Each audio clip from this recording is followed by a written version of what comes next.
If you are left-handed today, your biggest historical burdens are spiral notebooks, smudge-prone pens, and a mild annoyance when someone hands you a pair of right-handed scissors.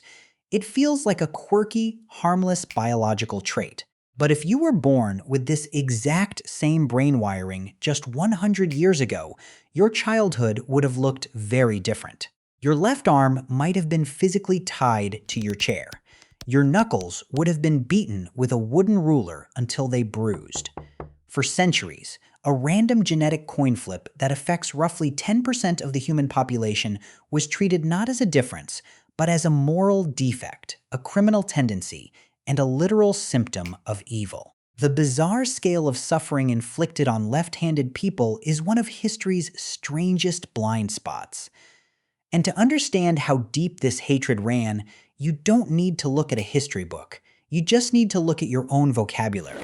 Think of the word sinister.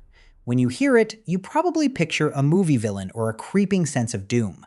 But in the original Latin, the word sinister literally just translates to left. That is how deeply the bias is baked in. The very word for the left side of your body became the universal synonym for evil. And it goes further. The Latin word for right is dexter, which gives us dexterity, meaning skill and grace.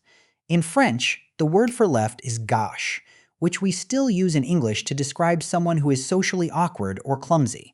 In rightness, there is law and order. In leftness, there is only failure. But where did this universal disgust come from?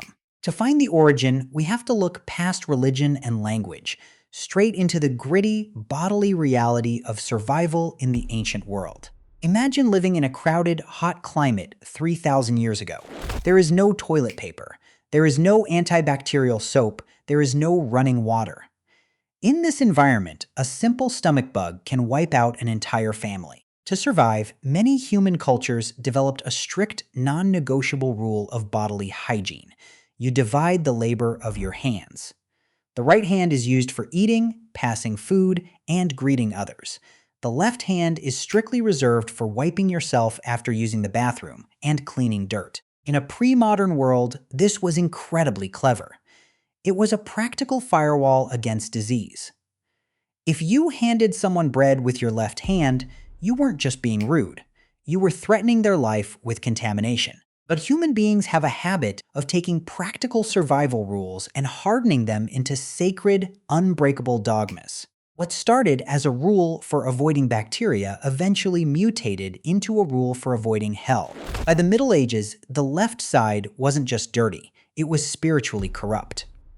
In the Bible, the book of Matthew describes the Last Judgment. The righteous sheep are placed on the right hand of God to inherit the kingdom.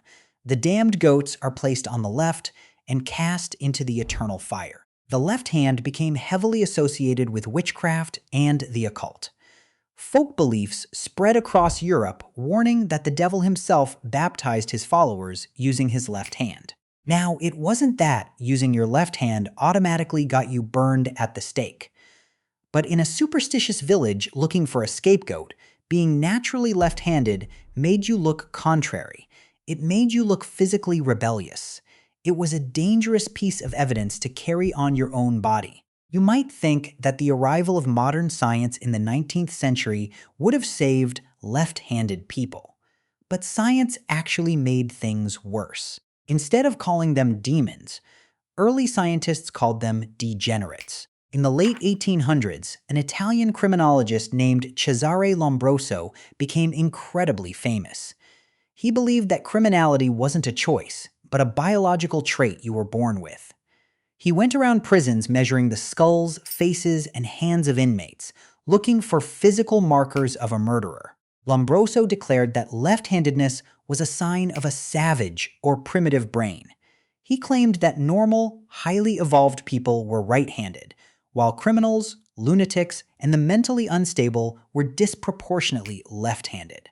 This was completely bogus science, but it sounded incredibly official, and it gave society a brand new medical excuse to eradicate left-handedness. Which brings us to the most organized, systemic punishment of left-handed people in human history, the industrial classroom.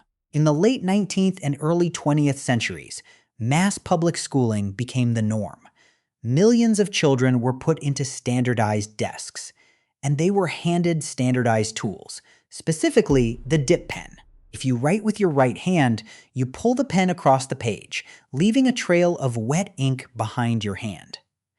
If you write with your left hand, you push the pen into the paper, and your hand drags directly over the wet ink, smearing it everywhere.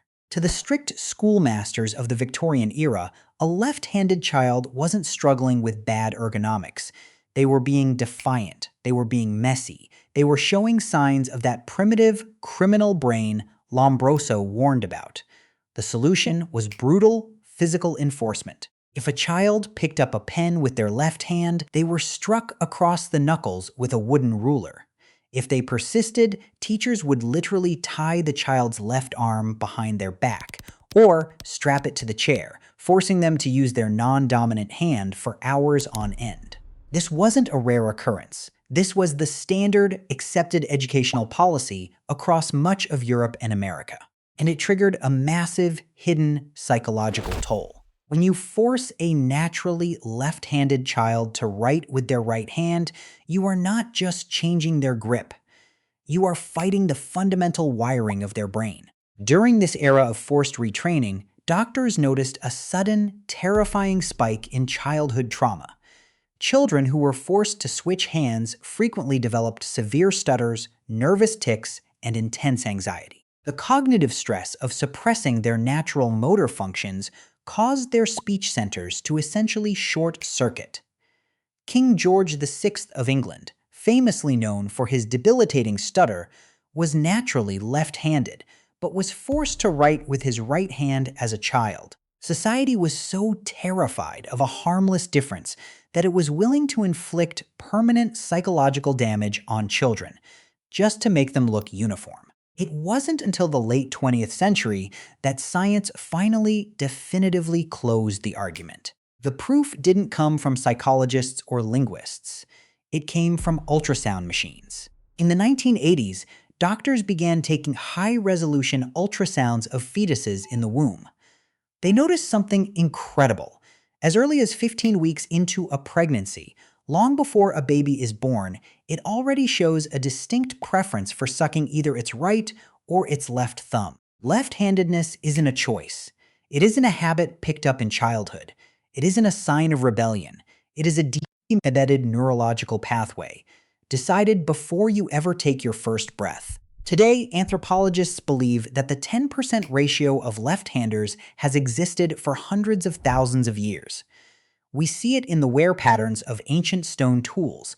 We see it in the hand stencils painted on cave walls by early humans. Some researchers even argue that left-handers survived evolutionary history because they had a surprise advantage in hand-to-hand combat. A right-handed fighter is used to blocking attacks from other right-handers. A left-handed strike comes from a completely unexpected angle.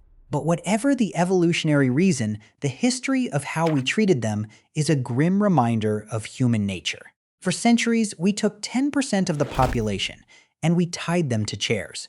We beat their hands. We called them sinister. We called them witches and criminals. And all they were trying to do was hold a pen. It is a quiet, profound tragedy, a reminder of how easily we can look at a totally natural, harmless variation in the human body and invent 1,000 terrifying reasons to punish it.